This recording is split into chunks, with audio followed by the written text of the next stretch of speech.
എല്ലാവർക്കും സ്വാഗതം. ഈ റിവ്യൂ ഇഷ്ടപ്പെടുവാണെങ്കിൽ ഒന്ന് ലൈക്ക് ചെയ്തും സബ്സ്ക്രൈബ് ചെയ്തും സപ്പോർട്ട് ചെയ്യണേ. അപ്പോൾ ഗൗതം പിങ്കിയോട് പറയുന്നുണ്ട്, നമ്മൾ നന്ദുവിൻ്റെ അച്ഛനും അമ്മയും മാത്രമായിട്ടാണ് ഇനി മുന്നോട്ട് ജീവിക്കുന്നത്, അല്ലാതെ അതിനപ്പുറം ഒന്നും ആഗ്രഹിക്കേണ്ട എന്ന് പറയുമ്പോൾ പിങ്കിക്ക് ആകെ വിഷമാവുന്നുണ്ടല്ലോ. പിന്നെ കാണിക്കുന്നത് നമ്മുടെ നിർമ്മലിനെയാണ്. നിർമ്മൽ ഗൗരിക്കുട്ടിയെ കാണാൻ വേണ്ടി വന്നതാണ്. ഈ സമയം നളിനി പുറത്ത് നിന്ന് ചെടിയൊക്കെ നനച്ചുകൊണ്ടിരിക്കുമായിരുന്നു. അന്നേരം നിർമ്മൽ ചോദിക്കുന്നുണ്ട്, എപ്പോഴും കൂടെ കാണുന്ന ഒരാൾ എന്തേ കണ്ടില്ലല്ലോ എന്ന് ചോദിക്കുമ്പോൾ അകത്തുണ്ട് എന്ന് പറയും. അന്നേരം കയ്യിൽ 2 കവറുണ്ടായിരുന്നു, അതിലൊന്ന് കൊടുത്തിട്ട് പറയുന്നുണ്ട്, ഇത് നല്ല ഒന്നാന്തരം മുയലിറച്ചിയാണ്, ശരിക്കും വിനാഗിരിയൊക്കെ ഇട്ട് നന്നായിട്ട് ഫ്രൈ ചെയ്തെടുക്കണം എന്ന് പറയുമ്പം നളിനി പറയുന്നുണ്ട്, ഇത്തിരി താമസം ഉണ്ടല്ലോ എന്ന് പറയുമ്പം അത് സാരമില്ല, വൈകിട്ട് അത്താഴത്തേക്ക് മതി എന്ന് പറയും. അപ്പോൾ അത്താഴത്തിന് ഇവിടെ കാണുമോ എന്ന് ചോദിക്കുമ്പോൾ ഉറപ്പായിട്ടും കാണും എന്ന് പറയും. എന്നിട്ട് ഗൗരിയെ കാണാനായിട്ട് അകത്തോട്ട് പോവാണ്. അന്നേരം ഗൗരിമോൾ ആകെ വിഷമിച്ചിരിക്കുക കേട്ടോ ഒരു സോഫയിൽ. അന്നേരം പുറകേക്കിടെ വന്ന് നിർമ്മല കണ്ണുമുത്തും. അന്നേരം ഇത് ആരാ എന്ന് ചോദിക്കുമ്പോൾ ആരാന്ന് പറ എന്ന് പറയുമ്പോൾ ഡ്രൈവറങ്ങളാണോ എന്ന് ചോദിക്കും. അന്നേരം കൈ മാറ്റിയിട്ട്, എടി ഞാൻ വന്നിട്ട് നിനക്കൊരു സന്തോഷമില്ലല്ലോ എന്നിങ്ങനെ പറയുവാണ്. അന്നേരം ഗൗരി പറയുന്നുണ്ട്, എൻ്റെ സന്തോഷമൊക്കെ പോയി അങ്കിളേന്ന്. അന്നേരം നിൻ്റെ സന്തോഷം എവിടെയാണ് പോയേ എന്ന് ചോദിക്കുമ്പോൾ സന്തോഷമല്ല സന്തോഷം, ഇതൊന്നും പറഞ്ഞാൽ മനസ്സിലാവുകയല്ലേ അങ്കിളിനെ എന്ന് നോക്കി. അന്തേക്ക് നന്ദി അങ്ങോട്ട് വരും. അപ്പോൾ നന്ദിയോടും പറയുന്നുണ്ട് കേട്ടോ നിർമ്മൽ, ഗൗരിക്കുട്ടിയുടെ സന്തോഷമൊക്കെ പോയെന്ന്, അതെങ്ങോട്ടാണ് നന്ദി പോയത് എന്ന് ചോദിക്കും. അന്നേരം ഗൗരി പറയുന്നുണ്ട്, ഞാൻ പറഞ്ഞാൽ ആർക്കും മനസ്സിലാവില്ല, അങ്കിൾ എവിടെയാണെന്ന് വെച്ചാൽ പോ എന്ന് പറഞ്ഞാൽ അവിടെ ഇങ്ങിരിക്കുക.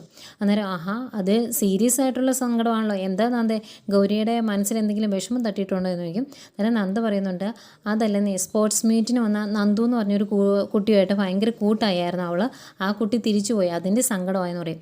അന്നേരം നിർമ്മല പറയുന്നുണ്ട്, അതിനെന്താ, ഇനി എപ്പോഴെങ്കിലും ആ കുട്ടി കാണാൻ പറ്റുമായിരിക്കും, അന്നേരം കണ്ടാൽ പോരെ എന്ന് ചോദിക്കും. അന്നേരം ഗൗരി പറയുന്നുണ്ട്, അതെങ്ങനെ കാണാനാ, അവൻ്റെ വീട് അങ്ങ് തിരുവനന്തപുരത്താണ്, ഇനി ഒരിക്കലും എനിക്ക് അവനെ കാണാൻ പറ്റില്ല എന്ന് പറയുമ്പോൾ, അയ്യോ അത്രയും വലിയ ദൂരത്താണോ, എങ്കിലും ഒരു കാര്യം ചെയ്യേ, മോൾ നന്നായിട്ട് പ്രാർത്ഥിക്കുക, ഈശ്വരനല്ലേ അവനെ നിൻ്റെ മുന്നിലേക്ക് കൊണ്ടുവന്നത്, അതുപോലെ ഇനിയും കൊണ്ടുവരും എന്ന് പറയുമ്പം ഗൗരി തിരിച്ചു വയ്ക്കുവാണ്. അങ്ങനെ ഞാൻ പ്രാർത്ഥിച്ചാൽ എൻ്റെ അച്ഛനെ കാണാൻ പറ്റുമോ എനിക്ക്, അങ്ങനെയാണെങ്കിൽ ഞാൻ ഒത്തിരി പ്രാർത്ഥിച്ചേനെ എന്ന് പറയും.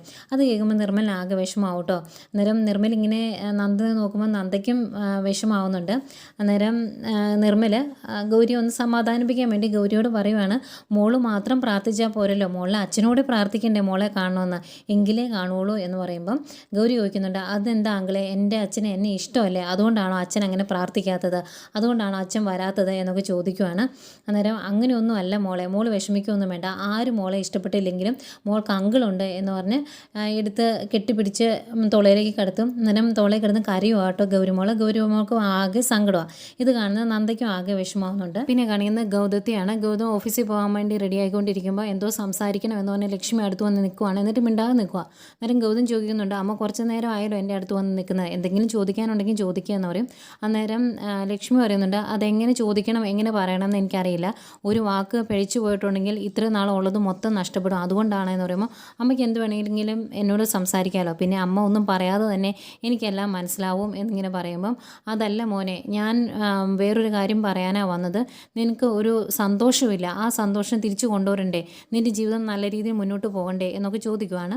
അന്നേരം ഗൗതം പറയും, എനിക്ക് സന്തോഷമുണ്ടല്ലോ അമ്മേ, അതെന്താ അമ്മയ്ക്ക് അങ്ങനെ തോന്നിയത് എന്ന് ചോദിക്കും. അന്നേരം ലക്ഷ്മി പറയുന്നുണ്ട്, നീ എല്ലാവരെയും നോക്കി ചിരിക്കുന്നുണ്ട്, പക്ഷേ ആ ചിരിയിൽ പണ്ടത്തെ തെളിച്ചുമില്ല, എല്ലാവരോടും സംസാരിക്കുന്നുണ്ട്, പക്ഷേ അങ്ങനെ സംസാരിക്കുമ്പോഴും നീ ഉള്ളു തുറന്ന് ആരോടും സംസാരിക്കുന്നില്ല, നിൻ്റെ പഴയ പ്രസരിപ്പൊന്നും ജീവിതത്തിലില്ല, അതൊക്കെ തിരിച്ചു കൊണ്ടുവരണ്ടേ, നീ മനസ്സൊന്ന് വിചാരിച്ചാൽ, നിൻ്റെ മനസ്സുകൊണ്ട് നീ ഒന്ന് വിചാരിച്ചാൽ അതൊക്കെ സാധിക്കും എന്നൊക്കെ പറയുമ്പം ഗൗതം പറയുന്നുണ്ട്, എനിക്ക് സന്തോഷമുണ്ട്, എനിക്ക് പ്രശ്നങ്ങളൊന്നുമില്ല, ഞാനിപ്പം ജീവിക്കുന്നത് എൻ്റെ നന്ദു മോന് വേണ്ടിയാണ്, എൻ്റെ മോനെ എനിക്ക് സ്നേഹിക്കാൻ സാധിച്ചില്ല, അതുകൊണ്ട് ആ സ്നേഹം മൊത്തം ഞാൻ എൻ്റെ നന്ദുവിന് കൊടുത്ത് അവനെ വളർത്തും, അതാണ് എൻ്റെ ലക്ഷ്യം എന്നൊക്കെ ഗൗതം പറയുവാണ്. അന്നേരം ലക്ഷ്മി ചോദിക്കുന്നുണ്ട്, അങ്ങനെ മാത്രം മതിയോ, നീ ഒന്ന് ഓർത്ത് നോക്കിയേ, നിൻ്റെ ഭാര്യ എന്ന സ്ഥാനത്തോടെ പിങ്കി ഇവിടെയില്ലേ, അവൾക്കും ഒരു ജീവിതം വേണ്ടേ എന്നൊക്കെ ചോദിക്കുക. അന്നേരം ഗൗതം പറയുന്നുണ്ട്, പിങ്കിയെ ഞാൻ ബഹുമാനിക്കുന്നുണ്ട്, അവൾ ഈ വീട്ടിലുള്ള എല്ലാവരുടെയും കാര്യം നോക്കുന്നുണ്ട്, ഒരു അമ്മയെപ്പോലെ തന്നെ നന്ദുവിനെ സ്നേഹിക്കുന്നുണ്ട്, അതിനുള്ള എല്ലാ സ്നേഹവും കടപ്പാടും ബഹുമാനവും ഒക്കെ എനിക്ക് പിങ്കിയോടുണ്ട് എന്ന് പറയുമ്പം ലക്ഷ്മി പറയുന്നുണ്ട്, അത് മാത്രം മതിയോ, നിങ്ങൾക്കൊരു ജീവിതം വേണ്ടേ, നീ ഇപ്പോഴും ആ നന്ദയെ തന്നെ ഓർത്തുകൊണ്ടിരിക്കുവാണോ എന്ന് ചോദിക്കും. അന്നേരം ഗൗതം പറയുന്നുണ്ട്, എനിക്ക് പിങ്കിയുടെ മുമ്പിൽ അഭിനയിക്കാൻ സാധിക്കും, പക്ഷേ അമ്മയുടെ അടുത്ത് അതിന് സാധിക്കത്തില്ല, അതുകൊണ്ട് ഞാൻ തുറന്നു പറയുവാണ്, എനിക്ക് ഇതുവരെ നന്ദേനെയും എൻ്റെ മോനെയും മറക്കാൻ സാധിച്ചിട്ടില്ല അമ്മേ എന്ന് പറഞ്ഞിട്ട് നന്ദയെക്കുറിച്ചുള്ള കുറച്ച് ഓർമ്മകളൊക്കെ ഗൗതത്തിൻ്റെ മനസ്സിലേക്ക് വരുന്നുണ്ട്. ഇത് കാണുമ്പം ലക്ഷ്മിക്ക് ദേഷ്യം. ലക്ഷ്മി പറയുന്നുണ്ട്, നീ ഇനി അവളെ ഓർക്കരുത്, എനിക്ക് അവളോട് തീർത്താ തീരാത്ത ദേഷ്യവും പകയും വകയുണ്ട്, മരിച്ചുപോയി. എങ്കിലും ഞാൻ പറയുവാണ്, അവളാണ് നിൻ്റെ ജീവിതം ഇരുട്ടിലേക്കാക്കിയത്. ആ കൊച്ചിനെ ശരിക്കൊന്ന് ലാളിച്ച് കൊതി തീർന്നില്ല, അതിനു മുമ്പ് അവൾ മരണത്തിലേക്ക് എടുത്തുകൊണ്ട് പോയില്ലേ. അവളോട് എനിക്ക് തീർത്താ തീരാത്ത ദേഷ്യമാണ് എന്നൊക്കെ പറയുമ്പം ഗൗതം പറയുന്നുണ്ട്, അതെന്താ അമ്മ അങ്ങനെ പറയുന്നത്? അങ്ങനെയാണെങ്കിൽ ഞാനും തെറ്റ് ചെയ്തതല്ലേ? നന്ദ ഇവിടുന്ന് ഇറങ്ങി പോകുന്ന സമയത്ത് ഞാൻ പറയണമായിരുന്നു പോകരുത് എന്ന്, തടഞ്ഞു നിർത്തണമായിരുന്നു. അങ്ങനെ ഞാൻ ചെയ്തില്ല. അങ്ങനെ ചെയ്തിരുന്നുവെങ്കിൽ ഇപ്പോഴും ഈ വീട്ടിൽ കണ്ടേനെ നന്ദ. അവൾ അന്നേരം ദേഷ്യപ്പെട്ടെങ്കിലും കുറേ കഴിയുമ്പോൾ ആ ദേഷ്യം ഒന്ന് തണുത്തേനെ. അതിനുള്ള അവസരം ഉണ്ടാക്കി കൊടുക്കാതിരുന്നത് ഞാനല്ലേ എന്ന് ചോദിക്കുവാണ്. അന്തേക്കും ലക്ഷ്മി ഒന്നങ്ങ് തണുക്കും. എന്നിട്ട് ലക്ഷ്മി പറയുന്നുണ്ട്, ഇങ്ങനെ അവളെ വിചാരിച്ചുകൊണ്ടിരുന്നിട്ട് കാര്യമുണ്ടോ? മരിച്ചു പോയവരോ മരിച്ചുപോയി, പിന്നെ ജീവിച്ചിരിക്കുന്നവരെ ചേർത്ത് നിർത്തി ജീവിക്കുമല്ലേ ചെയ്യേണ്ടത് എന്ന് ചോദിക്കുമ്പം ഗൗതം പറയുന്നുണ്ട്, ഞാൻ അമ്മയോട് തുറന്നു പറയാം, ഇനി ഒരിക്കലും എൻ്റെ ജീവിതത്തിൽ നന്ദയുടെ സ്ഥാനത്തേക്ക് ആർക്കും കടന്നു വരാൻ സാധിക്കത്തില്ല. നന്ദയല്ലാണ്ട് വേറൊരു സ്ത്രീയെ ഞാൻ എൻ്റെ ഭാര്യയായിട്ട് സ്വീകരിക്കില്ല. അത് ഈ ജന്മം എൻ്റെ ജീവിതത്തിൽ ഉണ്ടാകില്ല എന്ന് പറഞ്ഞിട്ടാണ് ഗൗതം അങ്ങോട്ട് പോകുന്നത്.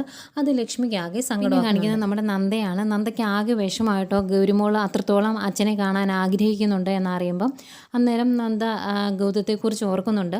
ആ ഓർമ്മകളിൽ ആദ്യം ഓടിയെത്തുന്നത് അന്ന് അവസാന ദിവസം അവർ തമ്മിൽ വഴക്കുണ്ടാക്കിയതും അന്നേരം നന്ദയോട് ഗൗതം പറഞ്ഞ ആ വാക്കുകളൊക്കെയാണ്. അവസാനം കുഞ്ഞുമായിട്ട് ഇറങ്ങി പോന്നപ്പോഴും ആ ബാഗ് എടുത്തിട്ട് എറിഞ്ഞു കൊടുത്തിട്ട് പറഞ്ഞല്ലോ ഇതും കൂടി കൊണ്ടുപോയിക്കോളാൻ. അതൊക്കെയാണ് നന്ദയുടെ മനസ്സിലേക്ക് വരുന്നത്. നന്ദ അതൊക്കെ ആ ഓർമ്മകളിൽ നിന്നിങ്ങനെ ഞെട്ടി ഉണരുന്ന പോലെയാണ് ഉണരുന്നത്. ആകെ വിഷമാണ് നന്ദയ്ക്ക് ഇപ്പോഴും അതൊക്കെ ഓർക്കുമ്പോൾ. അന്നേരമാണ് അങ്ങോട്ടേക്ക് നിർമ്മൽ ഇറങ്ങി വരുന്നത്. മോളെ ഒരുവിധം സമാധാനിപ്പിച്ച് ആ മൂഡ് ഓഫ് ഒക്കെ ഒന്ന് മാറ്റി കളിക്കാൻ പറഞ്ഞു വിട്ടിട്ടാണ് നിർമ്മൽ ഇറങ്ങി വരുന്നത്. എന്നിട്ട് നിർമ്മലിനെ കാണുമ്പം നന്ദ ചോദിക്കുന്നുണ്ട്, മോളുടെ ആ വിഷമമൊക്കെ മാറിയോ എന്ന്. അന്നേരം നിർമ്മൽ പറയും, ഇപ്പോൾ അവളുടെ ആ വിഷമം അങ്ങ് മാറി. കൂട്ടുകാരനെ കിട്ടാത്ത വിഷമം വേറൊരു കൂട്ടുകാരിയെ കിട്ടുമ്പോൾ അല്ലെങ്കിൽ കൂട്ടുകാരനെ കിട്ടുമ്പോൾ അങ്ങ് മാറും. പക്ഷേ അച്ഛനെ കാണാനുള്ള ആഗ്രഹം വളർന്നു വരുന്നതനുസരിച്ച് കൂടി വരില്ലേ നന്ദ? നന്ദ മനസ്സുകൊണ്ടൊന്ന് വിചാരിച്ചിട്ടുണ്ടെങ്കിൽ ഗൗരിക്ക് അവളുടെ അച്ഛനെ നമുക്ക് തിരിച്ചു കൊടുക്കാൻ സാധിക്കില്ലേ എന്ന് ചോദിക്കും. അന്നേരം നന്ദ പറയുന്നുണ്ട്, ഞാൻ ഒരിക്കലും അങ്ങനെ ചിന്തിക്കില്ല എന്ന്. അന്നേരം നിർമ്മൽ ചോദിക്കും, അതെന്തിനാ നന്ദ ഇത്രത്തോളം വാശി കാണിക്കുന്നത്? കുറച്ചൊന്ന് അയഞ്ഞു കൊടുക്കത്തില്ലേ എന്ന് ചോദിക്കുമ്പം നന്ദ പറയുന്നുണ്ട്, ഇല്ല, ഞാൻ ഒരിക്കലും അങ്ങനെ ചെയ്യില്ല എന്ന് നന്ദ പറയുമ്പം നിർമ്മൽ ചോദിക്കുന്നുണ്ട്, എങ്കിൽ ആ ഞാൻ ഏറ്റെടുത്തോട്ടെ, ഞാൻ തിരുവനന്തപുരത്ത് പോയി ഗൗതമേട്ടനെ കാര്യങ്ങൾ പറഞ്ഞ് മനസ്സിലാക്കിക്കോളാം എന്ന് പറയുമ്പോൾ നന്ദയ്ക്ക് ദേഷ്യം വരുന്നുണ്ട്. നന്ദ പറയുന്നുണ്ട്, നമ്മൾ കുറച്ച് വർഷങ്ങൾക്ക് മുമ്പ് ശാന്തിപുരത്ത് വെച്ച് കണ്ടപ്പോൾ ഞാൻ നിർമ്മലിനോട് ഒരേ ഒരു എഗ്രിമെൻ്റ് വെച്ചുള്ളൂ, ഞാനും മോളും ഇങ്ങനെ ജീവിച്ചിരിപ്പുണ്ട് എന്ന് ആരോടും പറയരുത്, പ്രത്യേകിച്ച് ഇന്ത്യപുരത്തിലുള്ളവരോട് പറയരുത് എന്ന്. അത് നിർമ്മലിന് ഓർമ്മയില്ലേ എന്ന് ചോദിക്കും. അപ്പോൾ നിർമ്മൽ പറയുന്നുണ്ട്, ഇതുവരെ ഞാൻ ആ കാര്യം അംഗീകരിച്ചു, അതിൽ ഉറച്ചു നിന്നിട്ടുണ്ടല്ലോ നന്ദ എന്ന് പറയും. നേരം പറയുന്നുണ്ട്, എങ്കിൽ അങ്ങനെ തന്നെ മുന്നോട്ട് പോയാൽ മതി, ഒരു കാര്യവും ആരെയും അറിയിക്കേണ്ട, അതിന് കാരണമുണ്ട്. ഞാൻ ആ വീട്ടിൽ നിന്ന് ഇറങ്ങി പോന്നിട്ട് കാലം ഇത്രയായി, ഒരിക്കലെങ്കിലും ഗൗതം സാർ എന്നെക്കുറിച്ച് അന്വേഷിച്ചോ? ഗൗതം സാർ ഒരു പോലീസ് ഓഫീസറല്ലേ, അദ്ദേഹത്തിന് നിഷ്പ്രയാസം എന്നെ കണ്ടെത്താൻ സാധിക്കുമായിരുന്നു, എന്നിട്ടും അദ്ദേഹം എന്നെ കണ്ടെത്തിയില്ല. അതിന് കാരണം എന്താ? മനസ്സിൽ നിന്ന് അടർത്തിയെടുത്താണ് പറഞ്ഞു വിട്ടത് എന്ന് ഉറപ്പല്ലേ? അങ്ങനെയുള്ളിടത്തേക്ക് ഞാൻ എന്തിനാ ഇനിയും ചെല്ലുന്നത് എന്ന് നന്ദ ചോദിക്കുവാണ്. അന്നേരം നിർമ്മൽ പറയുന്നുണ്ട്, എനിക്കതിൽ വലിയ വിശ്വാസമൊന്നുമില്ല, ഇപ്പോഴും ഗൗതം സാറിൻ്റെ മനസ്സിൽ നന്ദ തന്നെയായിരിക്കുമെന്നാണ് എൻ്റെ ഉറച്ച വിശ്വാസം എന്ന് പറയുമ്പം നിർമ്മലിനോട് നന്ദ പറയുന്നുണ്ട്, നിർമ്മൽ എന്താ വിചാരിച്ചേക്കുന്നത്? ഗൗതം സാറിനെ എനിക്കറിയാവുന്ന അത്രയും നിർമ്മലിനെ അറിയത്തില്ലല്ലോ. ഒരിക്കലും അദ്ദേഹം എന്നെ മനസ്സിൽ ധ്യാനിച്ച് ഒരു വിഗ്രഹം ഉണ്ടാക്കി ജീവിക്കുമെന്നും ആയിരിക്കുകയില്ല, അങ്ങനെ സംഭവിക്കാൻ പോകുന്നുമില്ല, അത് എനിക്ക് ഉറപ്പുണ്ട്, അതുകൊണ്ടാണ് ഞാൻ പറഞ്ഞത് എന്ന് പറയും. അന്നേരം നിർമ്മൽ തിരിച്ചു വയ്ക്കുവാണ്, അങ്ങനെ അല്ല എന്നാണ് എൻ്റെ വിശ്വാസം, അതുകൊണ്ടൊന്ന് ബെറ്റ് വയ്ക്കാൻ തയ്യാറാണോ നന്ദ എന്ന് ചോദിക്കും. അന്നേരം നന്ദ പറയുന്നുണ്ട്, അങ്ങനെ ബെറ്റ് വെച്ചിട്ടുണ്ടെങ്കിൽ ആ നിമിഷം നിർമ്മൽ തോൽക്കും, വേണോ എന്ന് ചോദിക്കും. അന്നേരം നിർമ്മൽ ചോദിക്കും, അതെന്താ നന്ദ അങ്ങനെ ഉറപ്പിച്ച് പറയുന്നത് എന്ന് ചോദിക്കുമ്പം നന്ദ പറയുന്നുണ്ട്, അദ്ദേഹത്തിന് എന്നെപ്പറ്റി അന്വേഷിക്കാതെ മുന്നോട്ട് ജീവിക്കാൻ സാധിക്കുമായിരുന്നു, അതുകൊണ്ടാണ് അദ്ദേഹം അങ്ങനെ ചെയ്തത്. പക്ഷേ എനിക്ക് സാധിക്കില്ലായിരുന്നു. ഒരു കാലത്ത് ഞാൻ ജീവന് തുല്യം സ്നേഹിച്ച ഗൗതം സാറെ എന്ത് ചെയ്യുവാണ് ഇപ്പം എന്ന് അറിയാനുള്ള ആഗ്രഹം എനിക്കുണ്ടായിരുന്നു. അങ്ങനെ ഞാൻ അന്വേഷിച്ചപ്പോൾ അറിഞ്ഞ കാര്യങ്ങൾ എനിക്കൊരിക്കലും ഉൾക്കൊള്ളാൻ പറ്റുന്നതായിരുന്നില്ല. ഞാൻ അത് കേട്ടപ്പോൾ ഞെട്ടിപ്പോയി എന്ന് പറയും. അന്നേരം നിർമ്മൽ ചോദിക്കും, അതെന്താ ആ വാർത്ത, അതെന്താണ് നന്ദ കേട്ടത് എന്ന് ചോദിക്കുമ്പോൾ നന്ദ പറയുന്നുണ്ട്, എൻ്റെ അന്വേഷണത്തിൽ ഞാൻ അറിഞ്ഞത് ഗൗതം സാറും പിങ്കിയും വിവാഹം കഴിച്ചുവെന്നും അവർ രണ്ടുപേരും ഭാര്യ ഭർത്താക്കന്മാരായിട്ട് മുന്നോട്ട് ജീവിക്കുന്നു എന്നാണ്. അങ്ങനെ ഒരു സാഹചര്യത്തിലേക്ക് ഞാൻ എൻ്റെ മോളെ പറഞ്ഞു വിടണോ എന്ന് ചോദിക്കും. അന്നേരം നിർമ്മൽ അത് വിശ്വസിക്കാൻ പറ്റുന്നില്ല. സത്യമാണോ നന്ദ ഈ പറയുന്നത് എന്ന് ചോദിക്കും. അന്നേരം നന്ദ പറയുന്നുണ്ട്, സത്യമായ കാര്യമാണ് ഞാൻ പറഞ്ഞത്. അങ്ങനെ ഒരു സാഹചര്യത്തിൽ എൻ്റെ മകളെ അങ്ങോട്ട് പറഞ്ഞു വിടാൻ അല്ലെങ്കിൽ അവളുടെ അച്ഛനെക്കുറിച്ച് അവളോട് പറഞ്ഞു കൊടുക്കാൻ എനിക്ക് സാധിക്കുന്നില്ല. ഞാനത് പറയാത്തിടത്തോളം കാലം അവളെ സ്നേഹിക്കുന്ന ഒരു അച്ഛൻ എവിടെയോ ഉണ്ട്. അവളുടെ അമ്മ സമ്മതിക്കാത്തതുകൊണ്ടാണ് ആ അച്ഛൻ എൻ്റെ അടുത്തേക്ക് വരാത്തത് എന്ന് മനസ്സിൽ വിചാരിച്ച് ആ വെളിച്ചത്തിൽ അവൾ മുന്നോട്ടങ്ങ് ജീവിച്ചോട്ടെ. ഒരിക്കൽ എല്ലാം നഷ്ടപ്പെട്ട ആ വീട്ടിൽ നിന്നും ഇറങ്ങിയ എനിക്ക് ഈശ്വരനായിട്ട് തന്ന വെളിച്ചമാണ് അവൾ. ആ വെളിച്ചത്തിലാണ് ഞാൻ ഇതുവരെ ജീവിച്ചത്. അതുപോലെ അവൾ മുന്നോട്ട് പോകട്ടെ എന്നിങ്ങനെ നന്ദ പറയുമ്പോൾ ആകെ വിഷമാവുന്നുണ്ട് കേട്ടോ നിർമ്മലിന്. പിന്നെ കാണിക്കുന്ന മഹേശ്വരനെയും ലക്ഷ്മിയാണ്. മഹേശ്വരൻ നന്ദുക്കുട്ടൻ്റെ കാര്യവും അതുപോലെ ഗൗതത്തിൻ്റെ കാര്യമൊക്കെ പറഞ്ഞുകൊണ്ട് ഇങ്ങനെ ഇരിക്കുമ്പം അതൊന്നും ശ്രദ്ധിക്കാതിരിക്കുവാണ് ലക്ഷ്മി. അന്നേരം ലക്ഷ്മിയോട് ചോദിക്കും, താൻ ഏത് ലോകത്താടോന്ന്.